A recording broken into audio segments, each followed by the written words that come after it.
আচ্ছা, অনন্ত স্যার কথা কম কইয়া পড়ান, জুতা আছে না, জুতা একদম জুতা মারবো মুখের উপরে, তোমার মুখটা খুলে পড়ে যাবে। এটার ছবি তুলতো রায়হান, এটা বাইর করে দে ক্লাস থেকে, পুরো গ্রুপ থেকে বাইর করে দিবি। স্যার কথা কম কইয়া পড়ান। তোর 14 গোষ্ঠী কোনোদিন পড়াইছে? তুই কেমনে জানবি পড়াই কেমনে? পড়ার মধ্যে কতটুকু কথায় কাজে লাগবে আর কতটুকু পড়াইতে হবে সেটা তো আমি জানি।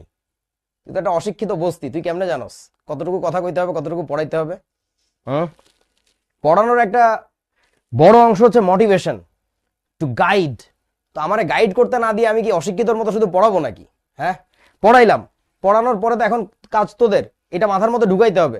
বাট এটা মাথার মধ্যে ঢুকানোর জন্য যে মানে রিজনটা সেট করা দরকার, যে কেন এটা মাথার মধ্যে ঢুকাইতে হবে, সেই কথাগুলো আমার বলতে হবে না? নাহলে আমার আর একজন নর্মাল স্কুল টিচারের মধ্যে ডিফারেন্সটা কি? স্কুল টিচারও তো তাই করে, এটা পড়বা, হ্যাঁ তারপরে চলো, তারপরে চলো। What is the difference? হুম, এই অনন্ত, এটার বাপের নাম্বার আমার লাগবে, ওর বাপের সাথে আমি কথা বলবো যে ও ক্লাসে যে টিচারদের সাথে কথা বলে কেমন, এটা যে শিখে নাই, এটা শেখানোও কি আমার দায়িত্ব? যদি আমার দায়িত্ব হয় তাহলে শিখাইতে পারি, এক্সট্রা টাকা লাগবে আর কি, এক্সট্রা পেমেন্ট দিতে হবে। এসব ছাগল পাগল বস্তির পোলাপাইন আসে ক্লাস করতে, নেক্সট ইয়ার থেকে এই কোর্সের ফি আরো বাড়বে, আরো বাড়বে, জাস্ট টু ওয়াইপ আউট এই ফালতু পোলাপাইন গুলো আর কি। আসে কোত্থেকে এগুলা? ওকে আসো, ওটারে খুঁজে পাওয়া গেছে,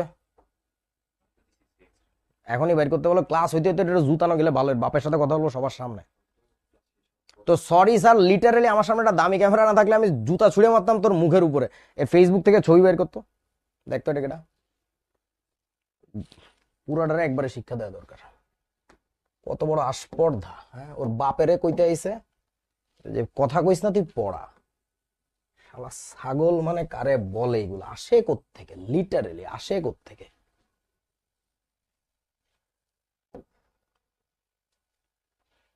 দেখো, সেটা হচ্ছে আমি এখন